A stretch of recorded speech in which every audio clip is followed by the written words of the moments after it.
This is Things You Might Not Have Heard, and I am Jacob Payne. And in the queue today, we have 8 stories from yesterday that were vetted as conversation by you that cover information, politics, current events, and pop culture news. We're talking Shannon Sharpe. We're talking Pete Hegseth. We're talking Kristi Noem and her purse. We're actually still talking some Pope stuff, so that's there as well. So those 4 plus 4 other stories, all pretty separately adjacent, if you will, but stories that you vetted as good to talk about. We'll explain that vetting process for the headlines in a bit. I want to remind you that our website home is thisisconversationproject.com, where you can find more details about what we are, who we are, the whole point behind us, not just if you're watching this YouTube, just a place to jab at. Also, our email address is a conversationinbox@gmail.com. And also, we want to talk about today's sponsor in a bit. It's going to be Ground News at thisisconversationproject.com/ground news, our affiliate link. When you click that link, we and buy their plans, we get a small commission for you coming into the store. All that and more on this 22nd of April, 2025. No particular order as the story is being presented, other than the fact that we think they're the best way to present you these stories. Hopefully you will agree, because you agree that these stories were some of the best ones to talk about. Let's get into it, shall we? Starting off with the Pope. Still, as yesterday, a lot of things happened yesterday, and we actually didn't record a show yesterday for continuity purposes, but we did get the newsletter out. We did talk about this, did have a quick hit, if you will, on Pope Francis passing on Monday morning, Easter Monday, if you will, literally hours after being seen and seeing folks like J.D. Vance on Easter Sunday. Many have come out to mourn him. Many have come out to speak on this one. And what we know very quickly is things are moving fast in the Vatican. They're going to have his funeral Saturday. Passing away at 88 early yesterday morning, they're going to do everything pretty quickly at his residence. He passed away, cause of death was a stroke followed by a heart failure. Essentially, all the things he was going through in the hospital, he was not quite ready to prepare to recover completely with. And as they said in the hospital, many times dying in the hospital to bring him back to life. Here he finally paid his passage after seeing the people, being with the people for Easter Sunday. The arrangements will happen at 10 a.m. local time on the 26th on Saturday, St. Peter's Square. Cardinal Giovanni Bastiglieri, the Dean of the College of Cardinals, will preside over the ceremony. He'll lay in state starting tomorrow for 2 days at St. Peter's Basilica, and public and everyone can kind of walk through and pay respects.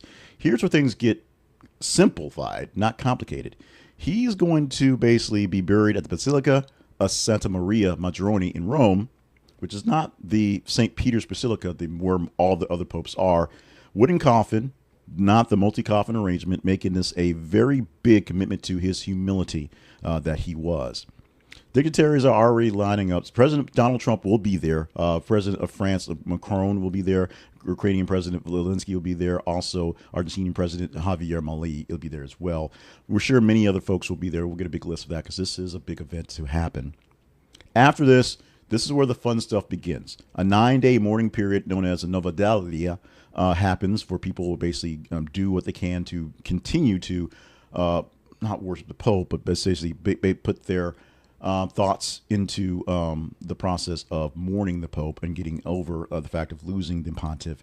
And then it's conclave time, baby. Between May 5th and May 11th, 15 to 20 days after what happens, this all tradition, they vote on the Pope, 5 days to get the next Pope in. And what is ironic about this, or maybe coincidental, is that all the people, all the cardinals that are talking about this right now, because it's in the news, are talking about the movie, of course, Conclave, which won big deals, had a lot of people watching it.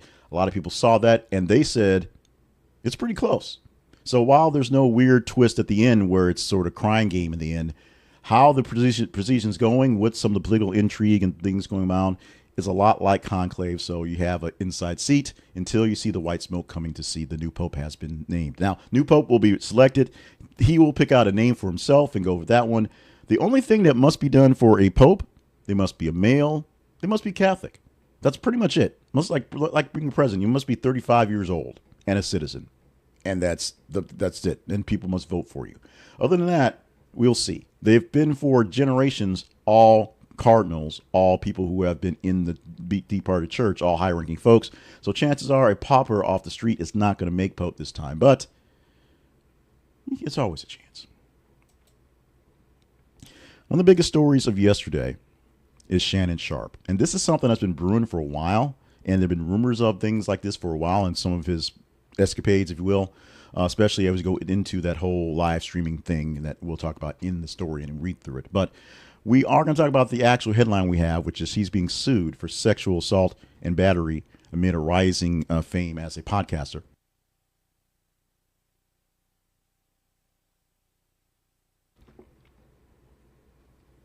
And Uncle Shannon's maybe third life going forward, first as a football player, then as a commentator, where he shouts and yells at stuff, and now as a podcaster doing it with famous people, still shouting and yelling crazy stuff. Shannon Sharpe is now seeing an issue with a $50 million civil lawsuit.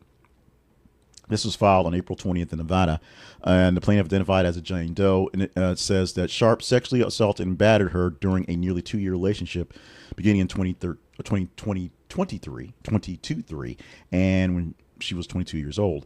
Lawsuit claims that Sharpe exerted control over her, reported their sexual encounters without consent, shared footage with others, and referenced a 2024 incident in September where he inadvertently live streamed himself engaged with sexual acts with another woman, which caused her, this plaintiff's, emotional distress. We've talked about that part before because it was a big faux pas by Uncle Shannon, but there's other things involved apparently. Sharpe has denied all allegations. He is being his case is being handled by Lanny J. Davis, stating the relationship was consensual and accusing the plaintiff of attempting blackmail. Sharpe is prepared to take this to court. Plaintiff is being represented by Tony Busby. That name may be known to you because he's handling some other high-profile sexual misconduct cases. This is where he's getting his name made, featuring Deshaun Watson and Sean Diddy Combs. Many folks who are attacking those guys have Busby in their corner. No criminal charges, just a civil case, and ESPN has said nothing to the effect at this point. There are a lot of people saying things to the effect at this point for Pete Hegseth. But one big damning point is words from a former official with the Pentagon who's saying that the end of days may be there now that we're seeing about what's going on in the background and the new info on a second, or at least a different signal chat has emerged for details. Let's do this slowly, if you will. Scrutiny on the revelations of a lot of things that are happening. A shared sensitive military information via an unsecured signal group chat, a separate one that had other individuals that didn't have security clearance, including his wife and his brother. Also talking about March airstrikes of the Houthis as well. So this is a whole nother deal on the signal stuff. This is something that's been reported going back and forth. A former spokesperson for the Pentagon, John Elliott, has described the department's current state as full-blown meltdown, citing internal dysfunction and poor crisis management. Situations led to suspension of senior officials and calls from lawmakers and folks inside for his resignation. That's Hegseth. Despite the issues, President Trump has continued to support his man, Pete Hegseth, though reports suggest the White House is considering potential replacements because you always do that in the background. It's just what's going on. As I have said, and many folks have said, you don't have to take my words for it or thoughts on it, Pete Hegseth was set up to be a very controversial figure because his qualifications, his bona fides, if you will, didn't quite match up to someone who did something like this. Not to say it couldn't work, because if it worked, it would have been awesome. The problem is you set up a guy that you're sure is not going to work, and it seems not be working. Things aren't working as well as they should be, other than getting Maya Angelou out of the Air Force Library, which if that was on the plan book, 100%. Mark it off the checklist. But the other things, I'll just call it as I see them, distractions. Not so much bad work, just these are distractions that keep people away from doing the real work. Complaining about transgenders is one thing, but actually having people who want to work for you in the military and not slashing budgets and getting rid of people who get things done is an issue. We shall see what happens with the military. It's not going away. It will right itself. The big thing about being in the military, I'm a military veteran. My father's a veteran. I have my nephew is in the military now. I have so many veterans in my family, my friend groups. The people, the boots on the ground, the guys running the show, the guys driving the tanks and flying the planes and doing so whatever, they give an oath because they love this nation, and they won't let anything go wrong with it. They won't fall in line with a dictator. We hope. More bad news for all of us. This includes me as well, because those student loans we have been paying for 5 years are coming due. And they're coming first for people who are actually the delinquent, people who are actually in delinquency before the pandemic and the pause to payment for COVID. The restart of the student loan programs will start on May the 5th. That is in about 2 weeks. It's not much time. The Department of Education is confirming this. Collections will be on defaulted federal student loans first, beginning on May the 5th. That means if you have defaulted on a loan, you've not, you literally have just, just defaulted before what happened, they're going to get a letter because they don't want their money back. The one thing about student loans is the only thing that never really goes away. They offer so many programs, at least they still do, to help you get through them. They're there. You can't wipe them out with a bankruptcy. It's not like medical debt, which is terrible. This is something that never goes away. It's federally backed because the feds will live forever. They remember these things. So if you have a defaulted loan, literally the loan in default, you have to start paying back on the 5th. You'll get a letter about tax refund seizures or garnishments or Social Security offsets to pay that stuff back immediately. Now, everyone else is involved will start paying back on the 5th anyway. If you've been paying them for a while, no big deal. But there are things like the Fresh Start program, which gives borrowers in default chance to restore the loans to a good standing and access some repayment plans. And if you're not in default, there are plenty of other repayment plans out there to sign up for, income-driven repayment plans to avoid penalties. They're still in place. They did not get taken away, so you have that chance going forward. But this is a big deal. Now, the advocates for student borrowers are raising concerns about the timing, literally right now, right here, and the weirdness in the economy where no one knows what's happening. Many people are being laid off without much notice, and they're having to start paying loans back immediately in wage garnishments and things like that. Borrowers can check their loan statuses online by going to the website studentaid.gov and see where they're going. Also, find out information about the Fresh Start and for other programs to get you back on track. So this is a big deal. Do not miss this chance. Time is running out. We're looking for you to help us out as we take a pause from time and give you a chance to sort of soak in what we're doing here for the Conversation Project. We promise you 8 stories, 4 more are going to come. But right now, I need you to take a moment and see if we are worthy of more in the way of praise, understanding, and groupings of people here. Now, we've talked for the last couple of weeks about the very large jumps in enrollment, in follows and likes, and the comments, which has been great. Some of them have been a little concerning. We'll talk about it in certain things. I had a single video yesterday where I talked about the comments about our comments, so that's there. But we need more people doing comments in the comments. So we're getting the job done. They may be more towards a meaner side. They may be on attracting an audience I didn't expect to come in there. But that just means we need to balance things out. So as I say, if you're liking what you're seeing or not liking what you're seeing, we don't need you just to drop mean comments. We need you to actually like and engage in the video. Don't hit dislike because that defeats the purpose. That doesn't do anything but shows people are jerks. Like the video you're watching here so more people can see and engage in it. If you want to see your mean comment read by folks, like the video so more people can see it. The algorithm will feed it up to more people, and I will know that I'm hitting the right notes and what's happening. I'm getting the right stories in there that are bringing in the engagement. If you enjoy this and know other people who will enjoy it or don't enjoy it, and know people who may not enjoy it just as much and want to complain and comment as much, hit share.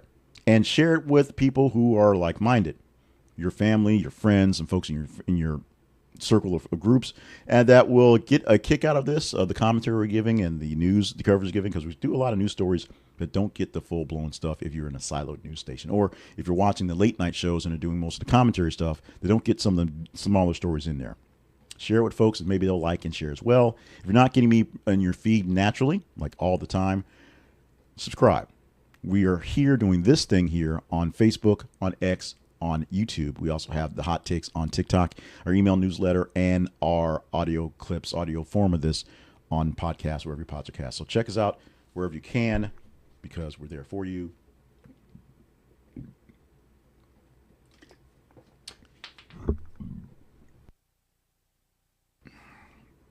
Conversation Project lives for you. It's a conversation. It's a dialogue. It's not a monologue. We need you to be a part of it.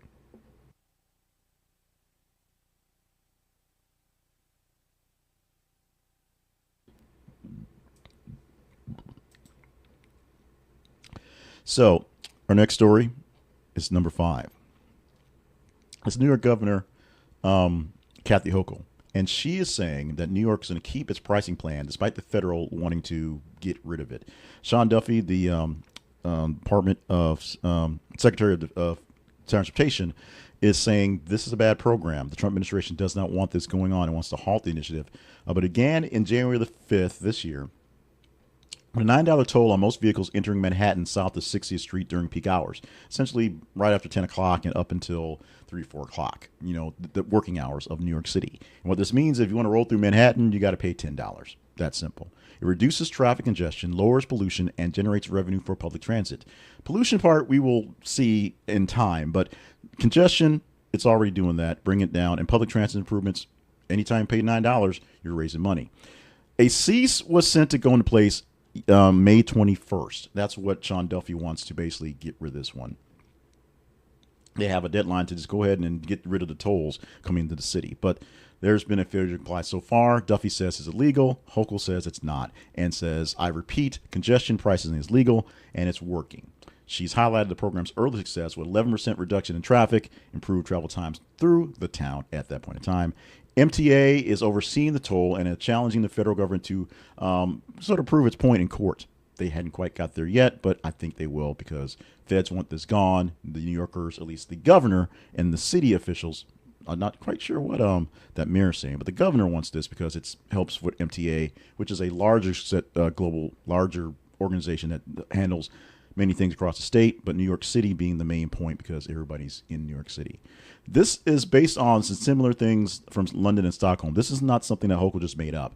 $500 million is projected to be made in revenue by the end of this year, just alone, funding transit projects. Public opinion is mixed, though. 42% actually say it's a good idea, so that's not too bad. More people around the state say that it should not be a thing. Deadline's approaching. We'll see who will win out in this battle, or if it'll just be extended. Here's an interesting tale from Kristi Noem. And I'm going to do like I did with a few weeks back with Marjorie Taylor Greene. I'm going to have some actually semi-good things to say about this. The overall thing is, how did the Secretary, Homeland Security Secretary, Homeland Security Secretary, get robbed at a restaurant with Secret Service folks around her? The initial reports made it sound like it was really just like some sort of weird operation where it was a sting operation. A masked man stole her purse. And yeah, a man in a mask, a medical mask, stole her purse while she was dining. But it's not quite as dramatic as that one. And it's happened a few days back. Homeland Security Secretary Kristi Noem had her purse stolen while dining in a restaurant in Las Vegas. I got WrestleMania in my head. In Washington, D.C., it contained a lot of stuff, including her access badge, her passport, her driver's license, apartment keys, blank checks, medication, makeup bag, and approximately $3,000 in cash. All those things above, because she has to move around, makes sense. Blank checks, okay, she has to buy stuff. She's moving around. Her passport, driver's license, maybe she was back and forth doing a lot of travel. Makeup, medication, okay, gotcha. $3,000 in cash is the thing that's pointing people out. Why is Kristi Noem walking around with rolls of cash in her purse? Well, the spokesperson confirmed that about the theft, saying the cash was intended for family expenses during Easter, which her children and grandchildren were visiting. So having a bunch of cash, no problem. No big deal. It's in your purse, so it's there. The biggest issue is that how to get stolen. There is video surveillance of a man in a medical mask basically seeing a purse, grabbing it, and walking off. No one's been arrested. No charges to anyone found on this one. We're going to see how this works on. But the biggest thing is security protocols around Noem, I guess, were taken care of because she was essentially taken care of. But her purse, her surroundings, her stuff was grabbed. And I don't even think the person who nabbed it realized what a prize they got, other than some blank checks, which maybe they'll show up. A nice purse, a makeup bag.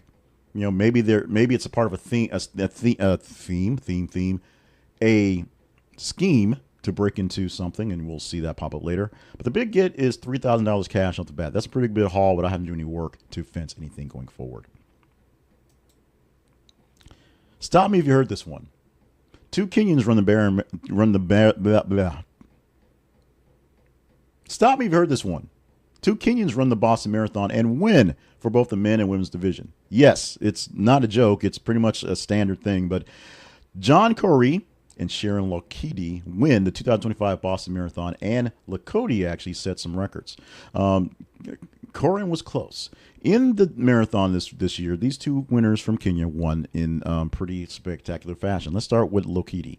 She clinched the women's title with a record-breaking time of 2 hours, 17 minutes, and 22 seconds, beating the course record set in 2014 by about 2.5 minutes. Yes, that much extra time taken off the clock.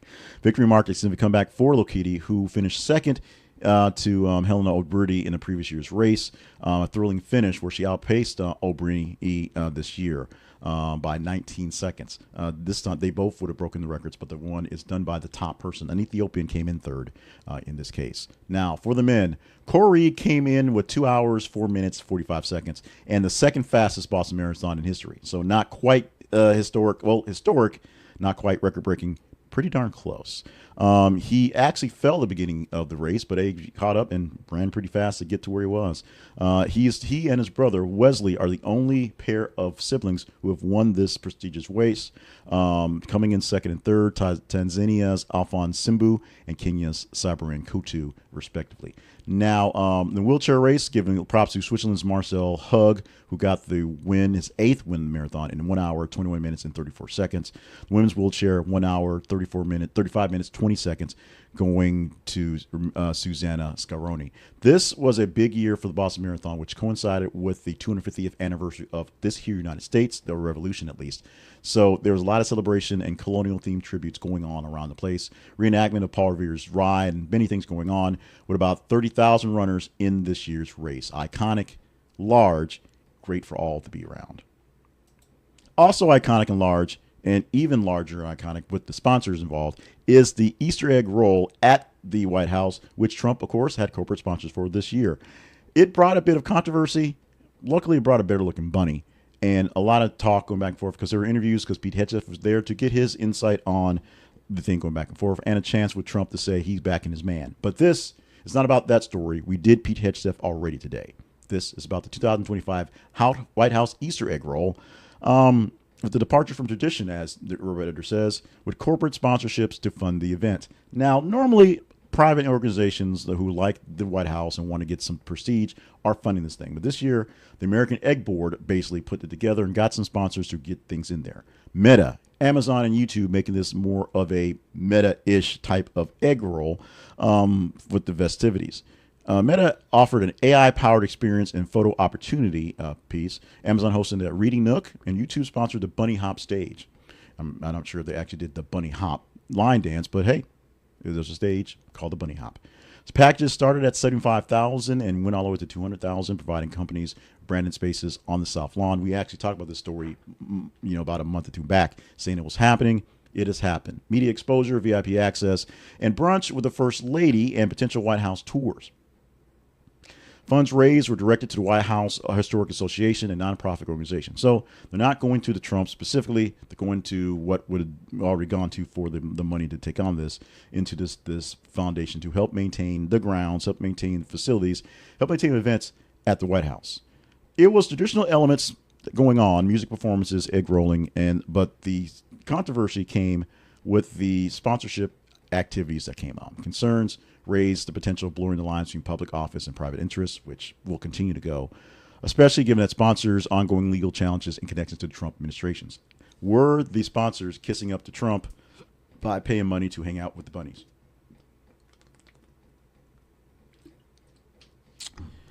The world shall never know. 40,000 attendees were there, so despite whatever controversies that were overt to people, they were pretty much there to do what they're going to do. Kids got their eggs. Parents got their chance to be at the White House, at tradition. And Trump got the attention. All is well in the world. And we have a better-looking bunny. Much, much better. 8 stories done for the day. Thank you for joining us for this ride of news stories that you actually helped us put together. This is where we explain how the put together works with you going forward. Now, what we do to engage with you is we see how you engage with us in the stories we select. And they are all over the place.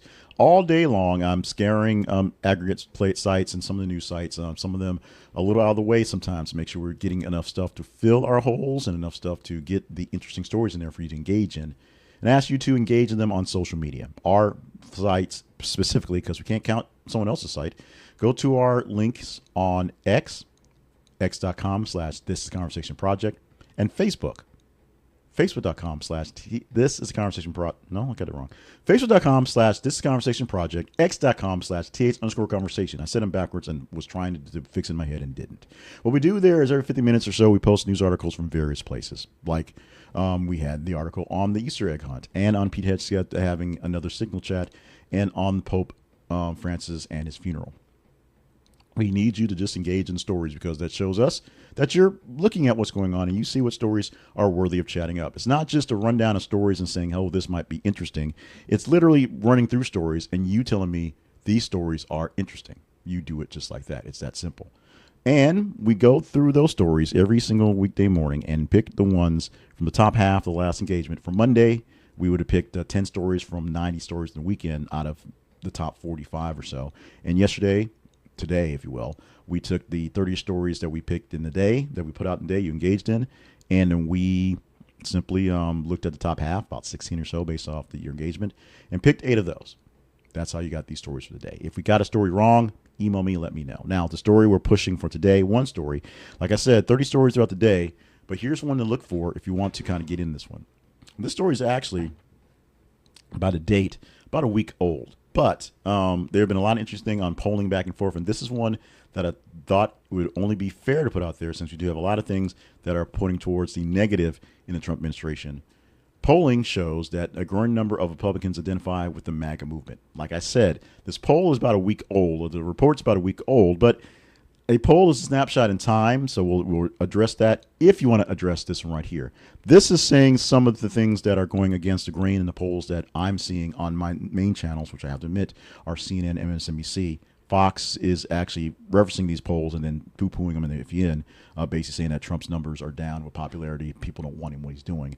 This is a poll that NBC News did that said that the MAGA world is, the Republicans are all about the MAGA world, or more of them are. If you want to talk about that one, let us know, simple by engaging in it on our feeds. Look for it on Facebook and X, and just do what you can. Click the emoji face of your choosing to show that you're engaging with it.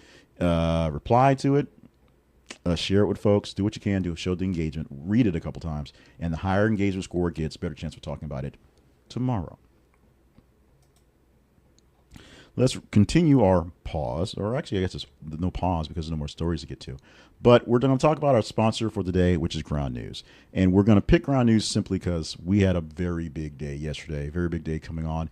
A lot of things coming out of the Easter week, and Ground News is usually our weekend sponsor. It's easy to just carry them on for a couple days this week because they're always a keen sponsor, and they help you stay informed with all the things happening, with all the spin, all the bias, all the outrage that's out there.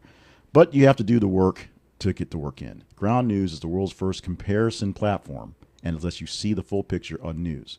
They take the headlines that you're seeing from your sites and headlines that you're not seeing from other people's sites and show them how they're being put together. You can get contrasting styles of what different media outlets are doing to cover the same story across the spectrum. Whether you're a left, center, or right person, you get to see side by side what everyone is saying, and not just hear the version you're used to in your silo, other versions as well. So you, as a news consumer, can see the contrast going back and forth and think about the story in detail for yourself, not just take what's going on and have the shouting matches that the liberal media is lying to you or conservative media is trying to gaslight you. Read what everybody is saying and think for yourself. Track media bias, see where the stories are being underreported, and check your own news blind spots with that feature that shows you what's being produced on a purely right or left spectrum, what the other side may not want you to see, or in most cases what your side wants you to overtake in because they want you to believe a narrative. Echo chambers are there, and you get yourself out of that with more clarity and less chaos by going to Ground News and using our affiliate link for you to help us out. You get 40% off the Vantage plan, and there's 3 plans to choose from. Vantage plan is a big plan that gives you all the insights you can shake from. Go to thisisaconversationproject.com/ground news. This is theconversationproject.com/ground news, and we get a small affiliate bite if you pay for a subscription via there.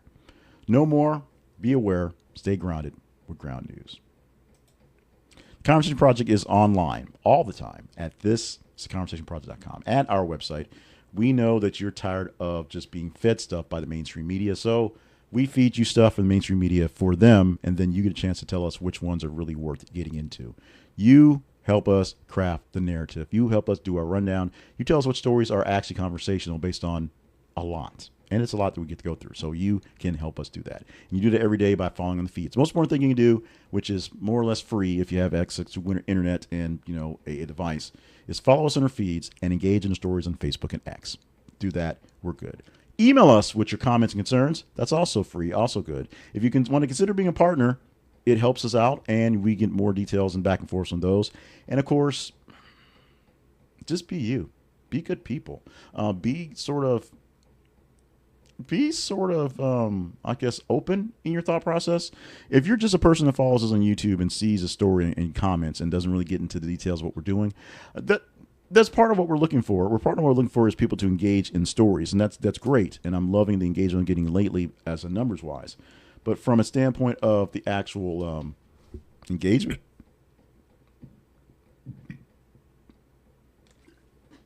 there's some issues there. And yes, I'm just a guy on the internet wearing a hoodie reading news stories. And in most cases, I'm not all that's spectacular.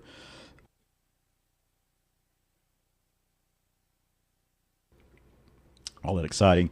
And people listening to audio getting all these air gaps, as I'm dealing with a bit of heartburn this morning. But here's the deal. Here's what's up. Here's what's happening. We need your engagement. We need to be part of this. We don't want you to be involved, but we need more conversation. Drowning out on one side or the other is a problem. And so that's what we're trying not to do. We want your opinions. We want you to tell what you're thinking. If you're just basically trolling, we have some issues. But we're trying to get your opinions, trying to get your thoughts. We need more of them. So make sure you're sharing them hopefully in good faith with us on our feeds, on our sites, in the video coverage, whatever you want to. And you want to email me something directly and say I'm an idiot, feel fine. The conversation inbox at gmail.com. It is there.